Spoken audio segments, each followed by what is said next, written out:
nombre es Miriam Farías y actualmente soy estudiante de la licenciatura en teatro.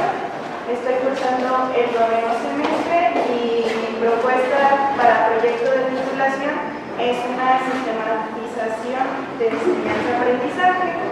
Voy a hacer un poco de antecedentes. También estudié filosofía. No me he titulado ya, pero bueno, en eso andamos.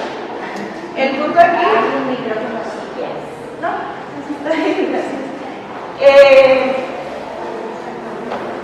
Hubo un momento en la licenciatura en filosofía, bueno, ya egresando muchos años después, a mí me comenzó a interesar el tema de la educación y concretamente la filosofía para niños, porque yo hubo un tiempo en el que di clases en una comunidad en Conache. Entonces me daba cuenta que había una necesidad de mi parte de poder enseñarles a los niños y a las niñas la filosofía, porque yo pensaba que era una herramienta tanto de aprendizaje como para la vida. Y fue que conocí el programa de filosofía para niños. El programa de filosofía para niños nace entre los años 60, finales de los 60 y 70. La historia cuenta que nace a partir de un profesor de filosofía que trabajaba en una universidad y se daba cuenta de que sus estudiantes llegaban a nivel licenciatura, pero que no tenían las herramientas o lo que se considera un aparato crítico como para poder construir un argumento. Entonces dice, bueno, yo pienso que no solamente los estudiantes de licenciatura necesitan saber de filosofía o de esta parte crítica que puede tener el pensamiento.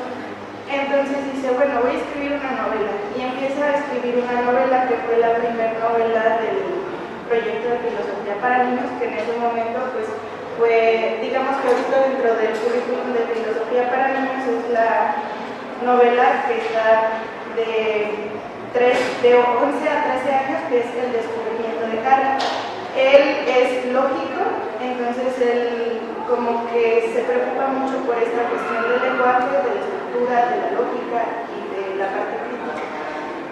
Ahí en esa primera novela pues se dan cuenta de que pues como que hace falta algo, ¿no? Y el programa de filosofía para niños se construye a partir de prueba y error. Es un recorrido largo, el que pasa es, digamos, 10 años. Entonces, como él era profesor de la universidad, pues ahí conoció a otra mujer que se interesó en este programa que se llama Anna Margaret Sharp. Entonces, tanto él como ella empiezan a trabajar en equipo, y ella por la parte pedagógica y psicológica y él por la parte psicológica. Entonces empiezan a ver que los fundamentos de este programa vienen tanto de la filosofía como la parte de la comunidad, porque dicen que bueno, la comunidad es importante en tanto que son varias personas, varias voces, son varias perspectivas.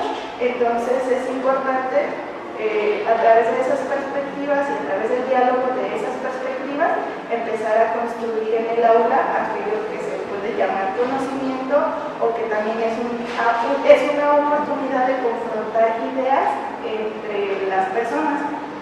Hago este preámbulo como para decir que es una comunidad de investigación, ¿no? Bueno, entonces ya que se dan cuenta de esto, empiezan a desarrollar el currículum de filosofía para niños, que si mal no recuerdo son aproximadamente como 7 novelitas filosóficas. Estas novelas filosóficas están adaptadas a cada etapa de desarrollo de los seres humanos, ¿no? Que va desde los 4 años, sí, como de 4 a 6 años, que es la primera novela escrita por Sharp, que es posterior, pero es para los más chiquitos, que se llama Hospital de Muñecas, y después viene Elfi, después de, bueno, no las voy a nombrar todas, pero el punto es que vienen varias novelas. Y estas novelas componen el corpus de lo que es el programa de filosofía para niños. pero no solamente se centra en las novelas, sino que también hay manuales para las personas que trabajan con el programa de filosofía para niños. Todo esto con la intención de orientar a las personas que se van a dedicar o van a llevar la filosofía al aula, o este ejercicio de la filosofía en el aula, que de hecho tiene un texto que se llama así, la filosofía en el aula, y después dice, bueno, pues el pensamiento se clasifica de varias formas, ¿no? Y la propuesta de él es que hay un pensamiento multidimensional, y este pensamiento multidimensional está constituido por lo que es el pensamiento crítico, el pensamiento creativo y el pensamiento de cuidado, o el pensamiento ético, también se lo puede nombrar. Hago mención de esto porque es como la base de la que yo parto. Y bueno, este pensamiento multidimensional se ve reflejado en esas novelas filosóficas en las que se narran situaciones cotidianas de niños en la escuela, donde se introducen conceptos de la tradición filosófica o del pensamiento filosófico para llevarlos a la reflexión a través de situaciones pues sencillas o muy cotidianas, en las que los niños puedan verse reflejados o identificados con eso que está pasando, y a partir de ahí generar este ejercicio reflexivo. Bueno, la filosofía para niños tiene algunas, bueno, ya hay personas que se han dedicado a estudiar como lo que es este programa, en lo que consiste, y a partir de ello se han dado otras derivaciones, que es por ejemplo la filosofía lúdica o la filosofía de niños. Aquí en México tenemos el CELAFIN, que es lo dirige una persona que se llama Eugenio Echeverría, y él es quien hace las traducciones del... bueno, me falta algo decir, bueno, Martin Lippmann y Alma Rexach son norteamericanos. Entonces, los textos que se escriben en un primer momento son en inglés. Entonces, hay varias traducciones, bueno, hay dos traducciones. Una es de España, creo que es de Editorial La Torre, y la otra es por CELAFIN, que es esta parte de la que se ubica en San Cristóbal de las Casas. Entonces, ahí está CELAFIN. Y bueno, ya no voy a ver esto. Pero bueno, el punto es que a mí me interesa tanto esta parte de la filosofía para niños y como este ejercicio reflexivo que se da a partir de estas novelas, porque no solamente se retoman todos estos conceptos filosóficos o de la tradición filosófica, sino que se hace de una forma sencilla y dinámica. Eso no quiere decir que no se haga que se requiere, ¿no? Porque la persona que es la facilitadora de contenidos o el facilitador de contenidos, porque ahí digamos que la figura del maestro se transforma en la persona que va y en un primer momento sí dirige esa comunidad de investigación, mientras llega el momento en el que la persona que es facilitadora de contenidos se convierte en un miembro más de esa comunidad de investigación. Entonces ahí se diluyen estas jerarquías hasta cierto punto. La persona que es facilitadora prácticamente lo que hace es moderar lo que está sucediendo ahí, es decir, que se estén respetando estas reglas de la estructura lógica dentro del lenguaje. ¿Por qué? Porque muchas veces al nosotros dirigirnos a otras personas o al hablar caemos en falacias. Entonces, una falacia, por ejemplo, que a mí me llama mucho la atención es cuando tú estás platicando con alguien y te vas a la persona y no a lo que dice la persona. Entonces ahí ya estamos cometiendo una falacia. Entonces hay que tener como ese cuidado y como decir, bueno, estás entrando en la persona o en lo que está diciendo la persona, porque puedes estar en acuerdo o puedes estar en desacuerdo con lo que está diciendo la persona, ¿no? Pero bueno, ya no voy a extender. El punto de aquí es que yo me daba cuenta que en esas comunidades de investigación pues sí está presente el pensamiento, ¿no? Y toda esta onda, pero ¿y el cuerpo? Entonces, a partir de que yo empiezo a estudiar la licenciatura en teatro, yo me doy cuenta que después de algunas exploraciones que tienen que ver tanto con lo corporal como con lo vocal, a mí se me despertaban cosas que me llevaban a la filosofía. Y yo dije, claro, o sea, creo que tiene sentido, bueno, al menos para mí, no sé ahorita, pero al menos tenía sentido para mí el hecho de decir, es que yo no había pensado que la voz conecta con el, o sea, sí conecta, ¿no? Pero es como un ejemplo, ¿no? El punto aquí es, yo no me había dado cuenta del valor que tenía el cuerpo o cómo un solo movimiento o un sonido me puede llevar a algo. Entonces, a partir de eso fue que dije, es que, ¿cómo le hago para yo meter o introducir este elemento? Porque no somos seres humanos disociados, somos personas que tenemos cuerpo, voz, pensamiento y actuamos. Pero creo que hay algo importante que tomar en cuenta, que antes de ser personas actuantes, hablando de teatro, somos seres humanos, somos personas. Entonces, yo pienso que si yo me llevo elementos de la filosofía al teatro y retomo elementos del teatro como para la cuestión de las comunidades de investigación, puede suceder algo diferente, o pueden generarse nuevas discusiones, o pueden abrirse nuevas puertas, ¿no? No sé si para bien o para mal, pero de que se mueve algo, se mueve, o al menos eso es lo que yo creo, ¿verdad? Y puedo pasar a la siguiente. Yo parto de la hipótesis de que el cuerpo amplía las posibilidades de reflexión, porque por esto mismo que ya les vengo mencionando, podemos pasar a la siguiente. Y bueno, mi objetivo general de este proyecto es buscar la forma de integrar algunas actividades y exploraciones teatrales que contribuyan al ejercicio de la reflexión, orientándolos a una comunidad de investigación filosófica, que era lo que les decía. Me voy a detener un poquito aquí porque pienso que es importante mencionar esto. Ahora que ya estoy trabajando con un grupo de estudiantes, cabe aclarar que estoy trabajando con secundaria. Estoy trabajando en la secundaria popular Carlos de Puerto, que es la que está aquí atrás. Estoy trabajando en tercer grado con estudiantes desde 13, 14 y 15 años. Entonces, cuando yo me preguntaba con qué etapa de desarrollo o con qué edades era con las que iba a estar trabajando, no sé por qué me llevaba a las adolescencias. Dije, bueno, ya no me voy a cuestionar, si me está llevando mi intuición ahí, la voy a dejar ir y me voy a ir con ella, ¿no? A ver a dónde vamos. Una vez que yo empiezo a darme cuenta, eso fue la maestra Liz, pero cuando yo empecé a trabajar con ella esta cuestión de pedagogía en el teatro, antes de las prácticas educativas, me doy cuenta que los adolescentes son una etapa muy complicada. Entonces, a mí había momentos en los que decían, a mí me da terror trabajar con adolescentes, porque para empezar yo me recuerdo a mi adolescente y digo, no, yo tengo muchos karmas que pagar. Entonces me daba miedo, entonces es que ¿cómo le voy a hacer? Es que los adolescentes, es que no sé, y era como estar cuestionándome constantemente a mí misma si realmente estaba haciendo lo correcto o no estaba haciendo lo correcto. Pero dije, bueno, vamos a ver qué pasa.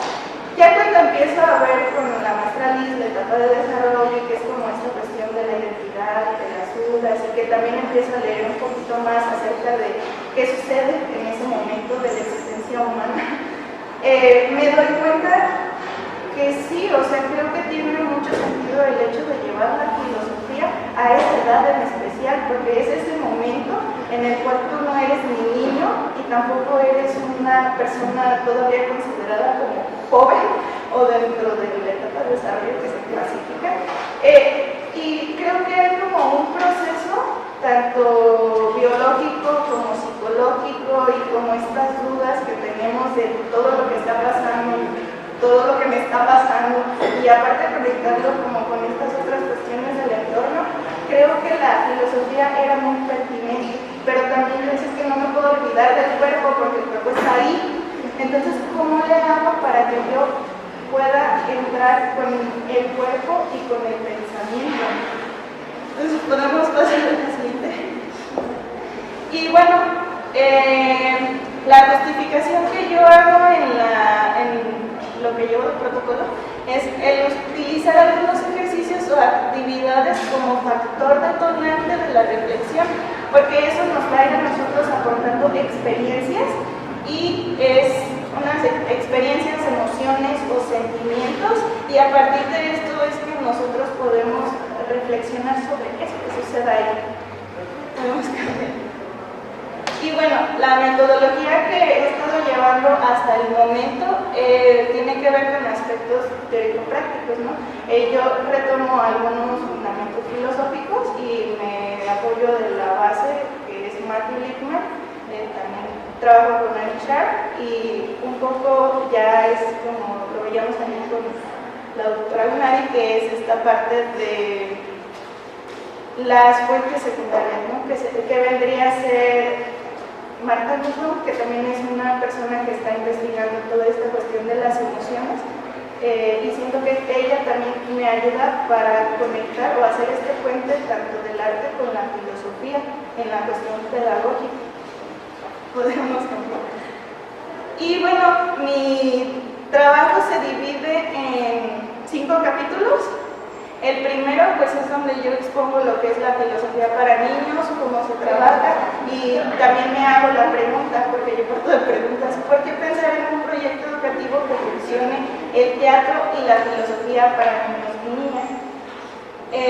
También otra cosa importante es pensar en comunidad, ¿no?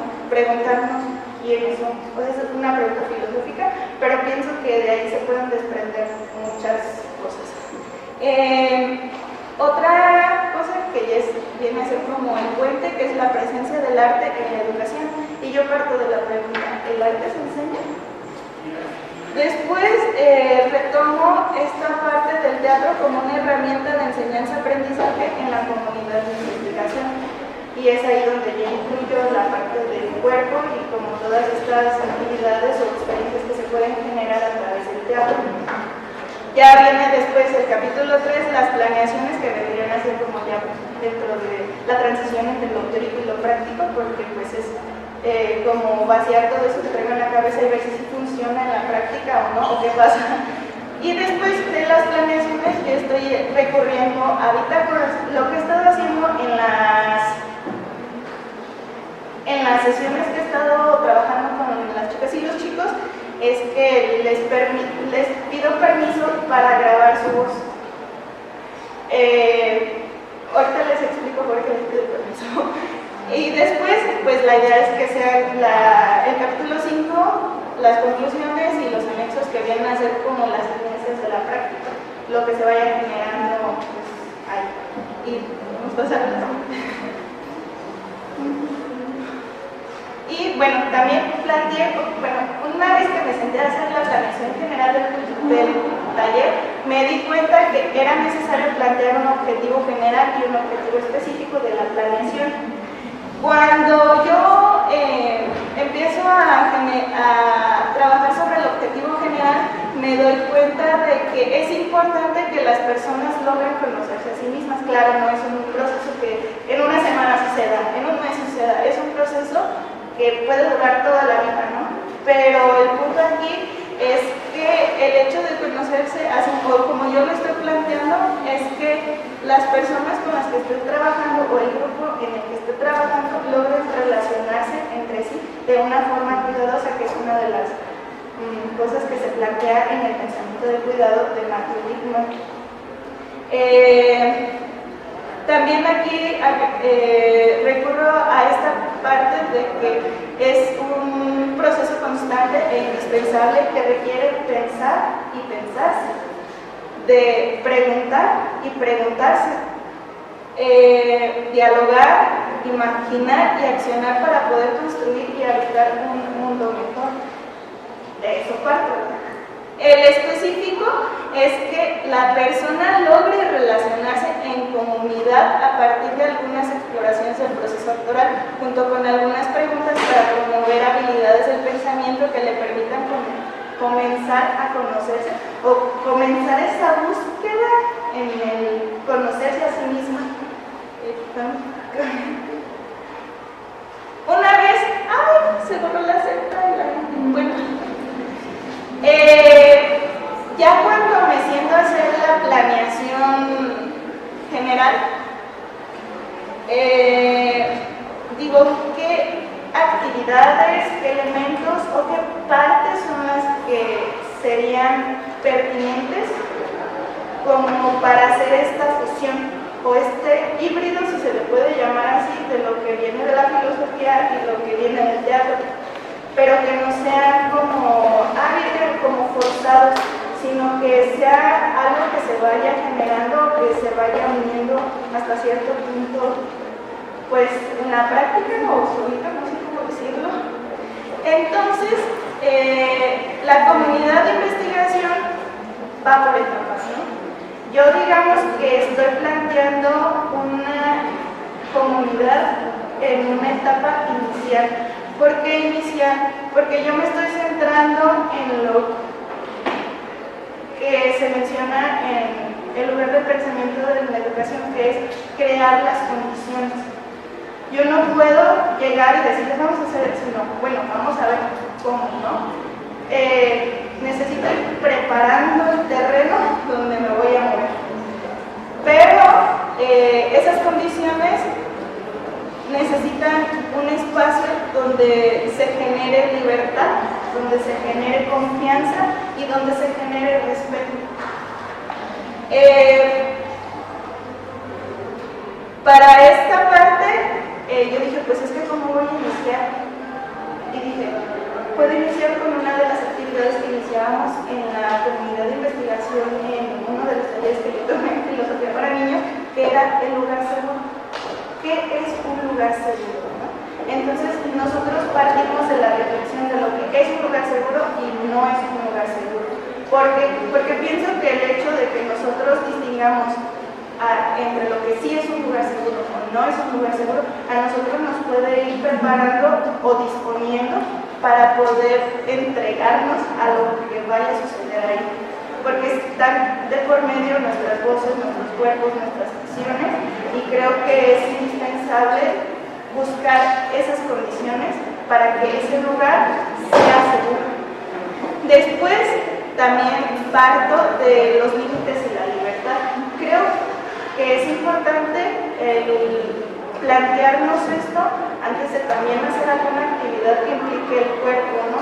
Y no lo digo en un sentido en el que limitemos al cuerpo, sino de que nosotras, las personas que estemos integrando un grupo, seamos conscientes que hay más personas, que hay más cuerpos y que... ¿Ya? Bueno. Vayas como... bueno, tranquila, o sea, sí termina, nada más no te... Y bueno, el punto aquí es que fui a los límites de la libertad. En estos momentos, pues yo voy empezando como a meter también estas cuestiones de las que se habla ahí en filosofía, que es como generar acuerdos, deliberar. Por eso yo les decía, yo les pido permiso a ellos para grabar, porque a mí me parece importante que ellos estén de acuerdo en que eso suceda, porque es una decisión de un grupo y ahí está implicada también una cuestión democrática. Bueno, después la carta a sí mismos, que bueno, estoy haciendo con un poquito más porque son las cosas, las sesiones con las que he trabajado hasta el momento, las que están en color azul, las que están en color negro, apenas voy a iniciar. Voy, digamos, como casi a la mitad. Y bueno, otra cosa importante, otra cosa que me parece importante es que antes de ser actrices o actores somos personas. Bueno, vamos a pasar a la bueno, a lo que voy es que esta parte la dividí en lo que es pensamiento, voz, cuerpo y acción, que son como los ejes que articulan el trabajo. Pero yo no solamente me estoy yendo, o bueno, en teoría no me estoy yendo solamente como a una cosa, sino que estoy tratando de llevar ambas partes dentro de la planeación. Y lo que vamos a ver en la siguiente diapositiva es la planeación, que en esta planeación es donde intenté hacer ese híbrido entre la planeación que se hace, o la que yo aprendí a hacer en filosofía para niños, y la planeación que aprendí a hacer para las prácticas educativas que di aquí en la facultad de la licenciatura en teatro. ¿Por qué se llama lo que no se ve en el teatro? Porque pienso que antes de nosotros mostrar algo o un espectáculo o lo que sea, llevamos un proceso de preparación. Se puede interpretar en dos sentidos. Uno, porque lo que no se ve en el teatro, pero que se ve en la filosofía y que es lo que yo estoy llevando para acá, y otro que es también el proceso de preparación. A lo mejor no voy a llegar a un espectáculo porque no tengo ese objetivo, Mi objetivo es que la persona, a través de ese proceso que se vaya llevando, vaya descubriendo cosas de sí misma. Y ya. Entonces, lo que yo estoy trabajando los días lunes y los días miércoles, los lunes de 10:50 a 12:30, que son aproximadamente 1 hora 40 minutos, la que yo tengo para llevar a cabo todas estas actividades. Podemos pasar a la siguiente. Y pues esa es la planeación del día 1, que es el lugar seguro. Y se pueden dar cuenta cuáles son como las actividades que estuvimos realizando y cómo se fueron desarrollando. Y podemos pasar a la final. Y para la evaluación, también otro elemento importante dentro del proceso de enseñanza-aprendizaje es la evaluación. En este caso, yo estoy recurriendo a la evaluación figuro-analógica, que es la evaluación figuro-analógica. La evaluación figuro-analógica es una propuesta que hace Angélica Satiro, quien es una de las creadoras del proyecto Noria y de la filosofía lúdica. Entonces ella tiene toda como hizo una construcción de algo que se llama Creamundos y el proyecto Noria. Y también escribe novelas filosóficas, pero pues tienen como, ¿cómo decirlo?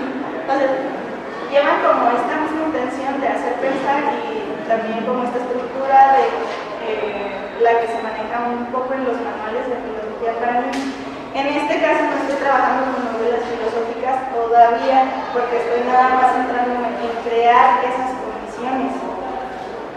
Entonces, pues esa es. Y ya en la parte de los criterios de la evaluación, no, de la evaluación, ¿qué es la evaluación? Su creadora es ella, pero la evaluación figuro-analógica consiste en el hecho de que nosotros o las personas que están en el grupo puedan hacer una analogía de lo que sucedió con algo, en ese sentido, como aplicar el pensamiento creativo como para construir algo. Bueno, ya no veo, sería creo que todo. La siguiente es una foto del espacio donde estamos trabajando 22 personas con butacas y un escritorio. Es súper pequeño, es muy complicado trabajar. Por eso puse esa foto. Bueno, esa es la de la primera sesión. Y ya.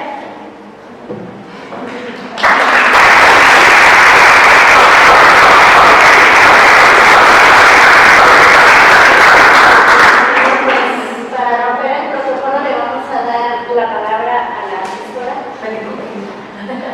Perdóname, Miriam, ya sabes que soy esclava de varios amos. Y me voy a tener que ir corriendo, entonces voy a anticiparme y voy a dar la palabra para una de las maestras, de las doctoras, perdón. Yo la verdad, más bien yo te agradezco que me hayas honrado con el honor de ser tu asesora, porque estoy aprendiendo muchísimo con toda tu investigación y es bastante interesante ver cómo estás intentando mezclar dos formaciones, ¿no? Creo que vas a tener finalmente una tesis, ¿no? Un reporte de resultados de tu proyecto muy sustancioso, muy rico. Qué bueno que tuviste que tener esta oportunidad de trabajar en esta prepa, que además digo en esta secundaria que tiene características muy específicas, que no las vas a encontrar en otro lado, y pues creo que eso de alguna manera va a hacer una coadyuvar a unos resultados positivos. Yo nada más te diría algo, como lo dijimos en la clase de ayer, todas digamos, la referencia y el sustento teatral de tu proyecto está un poco desdibujado, ¿no? Creo que tú estás partiendo mucho de tu propia experiencia como estudiante de teatro, ¿no? De las actividades, ejercicios y lecturas que tuviste haber hecho en los cursos de actuación, de voz, de estrategias corporales en la escuela. Pero no tienes un corpus así tan robusto como toda la investigación que has hecho de las comunidades de indagación o de investigación, ¿no? Y eso se nota en tu exposición, porque la mitad de tu exposición es una explicación muy amplia de lo que son las comunidades y la historia de la filosofía para niños, ¿no? Y la parte que nos interesa, tanto que estamos preparando un documento para obtener el grado de difusión del teatro, es la experiencia práctica, ¿no? O sea, ¿qué ha pasado entonces con el cuerpo? Eso casi no se alcanza a vislumbrar. Pasa lo mismo en el documento. Entonces yo te invito a que a partir de esta etapa tratemos de equilibrar.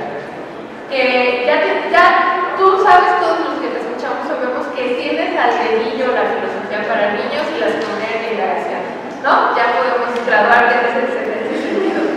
Pero vamos a trabajar fuertemente en todo lo que estás instrumentando y todo el abordaje que estás haciendo para el reconocimiento del cuerpo como un medio para la reflexión, porque eso es lo que está apenas ahí viéndose un poquito, y a mí me hubiera gustado que nos compartieras aquí tus experiencias en las sesiones que has llevado, como nos has compartido en clase, porque es muy interesante, ¿no? Estas conclusiones a las que hemos llegado de que nuestra cultura ha nulificado y utilizado el cuerpo, que no hay cuerpo, que hay una disociación entre la actividad intelectiva y la actividad sensible o corporal, cosas de esas a las que has llegado a través de tus ejercicios, que hubiera sido también bien interesante escuchar en esa medida, ¿no? La perspectiva de las maestras de danza, pues, ¿no?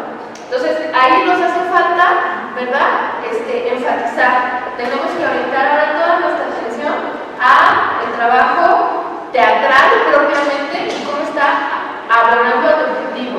O, digamos, refrendando tu hipótesis, que es que efectivamente el cuerpo piensa. O pensamos con el cuerpo, ¿no? Que somos una sola unidad, ¿no? Que no existe esta disociación de lo intelectual, de la res cogita y la res extensa, ¿no? Que eso no es real, ¿no? Entonces, estamos derribando ese pensamiento cartesiano, vamos, pero con el teatro. Todo lo del teatro, híjole, se nos fue, ¿verdad? Y eso se ve en tu exposición y se ve en tu documento. Es lo que yo te digo, ¿no?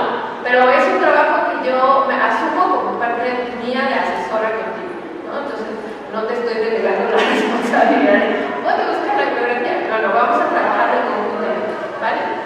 Pero por lo demás, pues, está súper chingona tu investigación, estamos reforzando la parte teatral, ¿sale? Bueno, no pongas carita, sé que se acongoja, no te estoy regañando, te estoy diciendo algo que es una tarea juntos.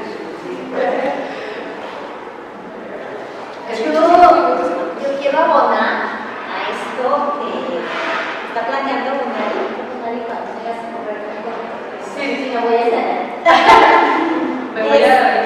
Recién me metí a empezar a leer sobre el enfoque en activo de las ciencias cognitivas.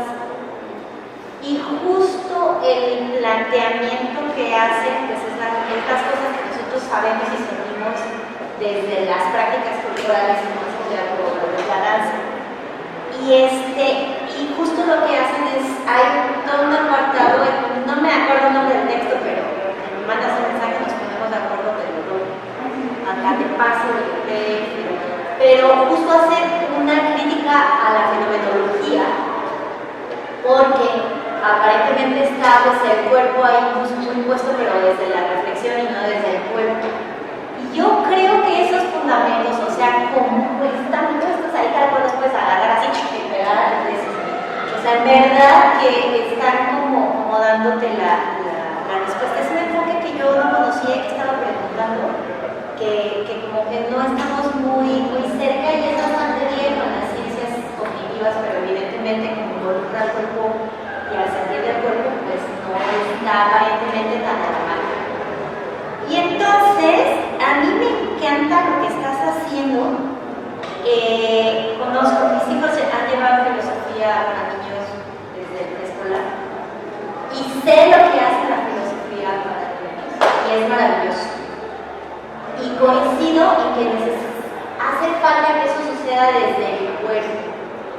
Y entonces, creo que hay un empujón importante que tú puedes dar y que puedes funcionar en ese programa o generar un programa en paralelo. Porque creo que no solo se quedan en las cosas que pueden impulsar un ejercicio para abrir la reflexión, sino en las preguntas que se hacen y se responden en el cuerpo, desde el cuerpo y en el cuerpo. Y tiene que ver con esto que plantea el enactivismo. O sea, puedes conocerte y pensarte desde el pensamiento, o puedes conocerte y pensarte desde el sentir. Y es un universo sociable, pero que podemos analizar también como de manera independiente, que podemos también como cruzar, no sé si me explico. Entonces, ¿cómo puedes abrir preguntas del cuerpo desde el sentirse cuerpo? No solo pensar, o sea, me queda muy claro que de verdad tú le puedes lanzar a un chavo de adolescente la pregunta, ¿tienes un cuerpo o eres un cuerpo? Y de ahí ya abriste un montón de reflexiones. Pero, ¿y qué sientes? Estas preguntas que plantea este texto que te digo, a ver, ¿cuál es mi percepción del yo? Y el yo no está en ninguna parte, nadie puede negar que yo siento esta constante que soy un yo, ¿no? ¿Y cómo puedes explorar eso a partir de otras herramientas? En este libro propone la meditación, tú puedes proponer el teatro. Y creo que es muy interesante y que ahí lo que falta es como que tú hagas el empujoncito y el aparato teórico que te permita soportar eso, sin necesidad de vincularlo a una reflexión racional, netamente, sino a un pensamiento que vive en el cuerpo, como el sentir, ¿no? Entonces, lo aplaudo mucho, me parece necesario, súper necesario, que tú puedes abrir la puerta para toda una corriente muy, muy interesante. Muchas felicidades.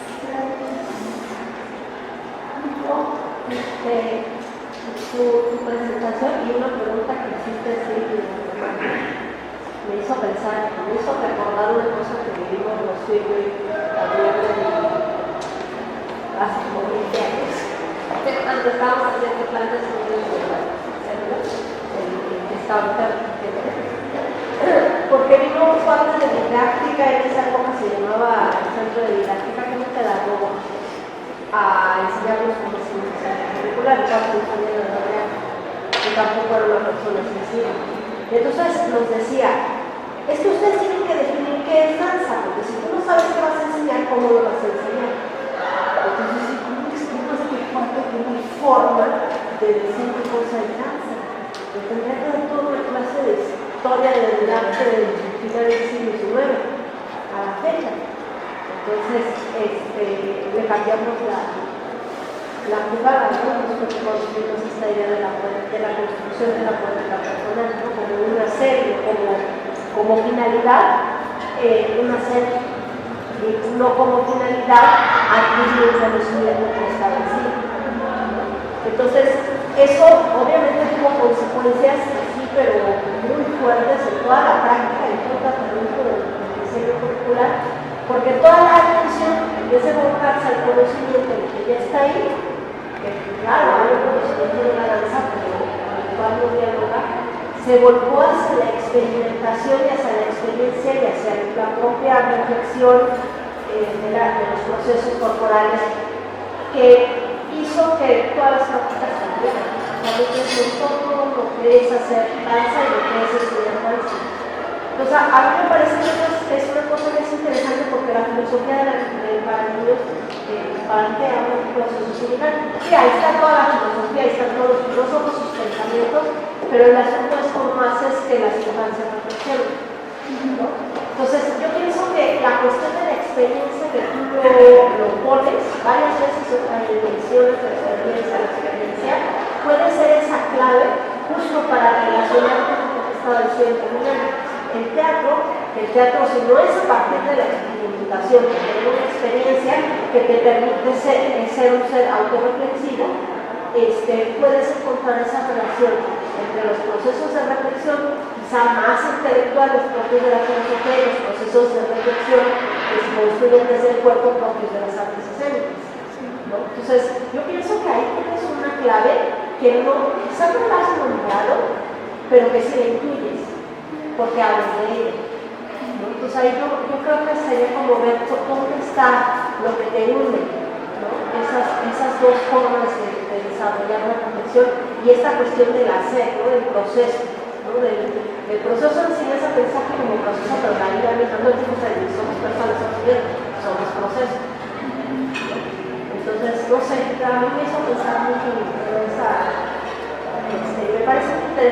porque además tú estás pensando, ay, sí, por los chavos de secundaria, sí, pero también para cambiar el teatro, ¿no? ¿Cómo pensamos, cómo enseñamos el teatro, cómo, o sea, tiene muchos campos de aplicación de esa relación que estás haciendo desde las metodologías de la filosofía para niños y lo que pueden ser las herramientas que se tienen en ese teatro. Entonces, para allá y para acá. También, no sé si es en inglés, porque realmente es en inglés donde hay más bibliografía, pero te puedes meter a investigar sobre el paradigma corporalizado de las prácticas pedagógicas en danza, el famoso embodied, ¿no? Hay mucho, yo creo que ahí hay bibliografía importante que más bien en Europa, mucho en el Reino Unido, se han metido a explorar sobre eso y a argumentarlo y decir que es un paradigma pedagógico que tiene que ver con prácticas corporalizadas y la manera en que se desarrolla y las líneas que tiene. Hay bibliografía interesante que yo creo que puedes, no conozco en teatro, pero en danza es muy fuerte y yo creo que el cruce no está complejo, está más bien fácil. Sí. Después hacemos la grabación de todas formas.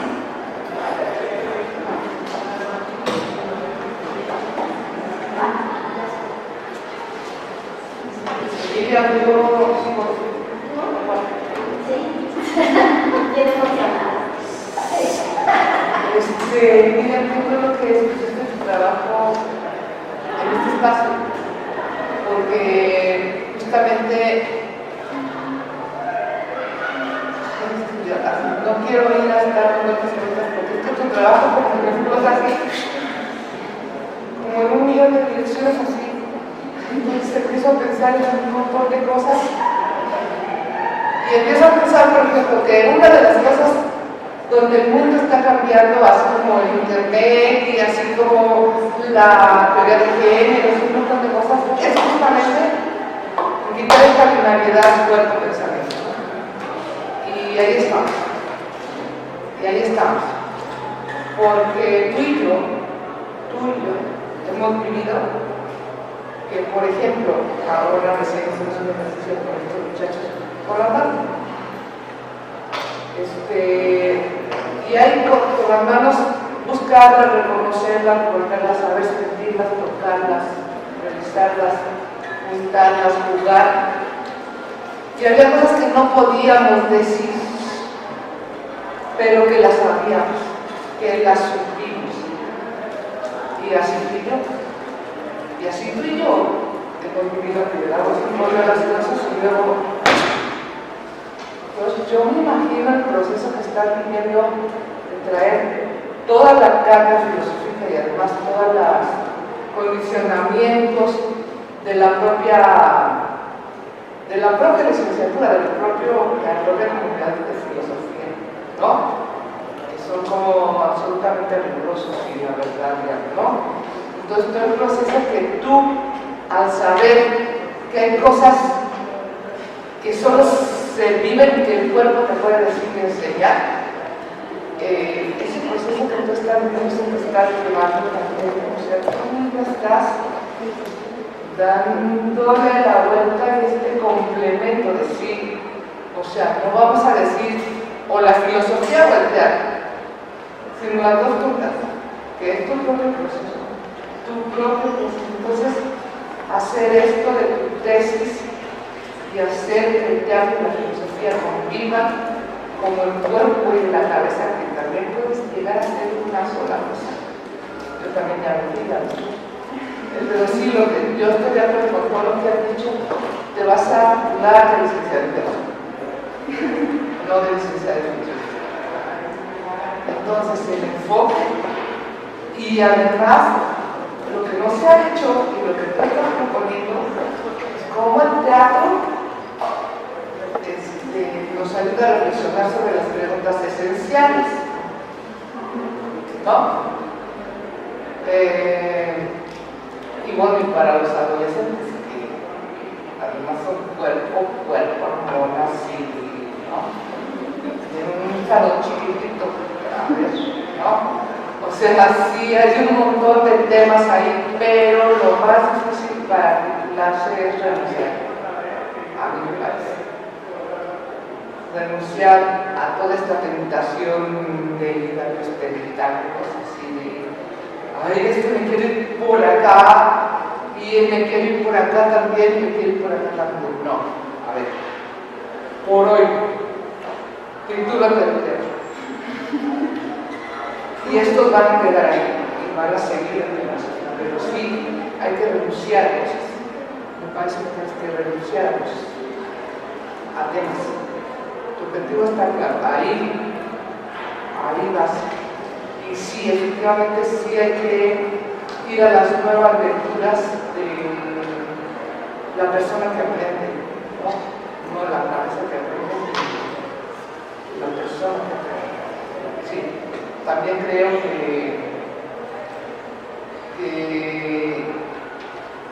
también hay una pedagogía más cercana que también puede ser en Argentina, en Chile, en Cuba, que están hablando de esto. El teatro mismo de los medios es cuerpo y es comunidad. Que de hecho me faltó mencionar esa parte. Pero una de las cosas que también estaba, no sé si me puedo hablar de todavía, poquito.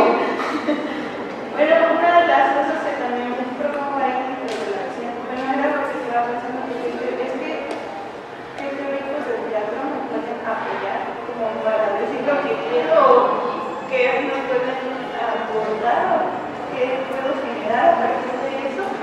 Y sí, una de las propuestas dentro de mi bibliografía es justamente el teatro de lo femenino, porque pienso que el teatro de lo femenino, o lo que comentó hasta cierto punto, es como no dejar como que sea solamente algo que suceda ahí, se quede más, sino que va a pasar. Y eso es justamente como la, no sé si no es el objetivo, pero siento que es una de las cosas a las que en algún momento a lo mejor me gustaría llegar, de que todo eso que pasó por su cuerpo, por su pensamiento, se convierte en acción. Por eso es que la estoy poniendo como dirección mortal, porque siento que eso es un proceso más largo. diferente. Ajá, diferente y largo. Y también otra cosa que he estado dándome cuenta en estos días, que el proceso de enseñanza de aprendizaje, más que para las personas a las que voy yo a enseñar, es un proceso de enseñanza-aprendizaje y, ¿cómo decirlo? Para ambas partes, ¿no? Que tanto ellos están aprendiendo como, ambas partes estamos aprendiendo, desaprendiendo, confrontando. Entonces, siento que, pues, yo también en ese sentido sería parte de ese grupo, de esa comunidad de enseñanza-aprendizaje. Y ya.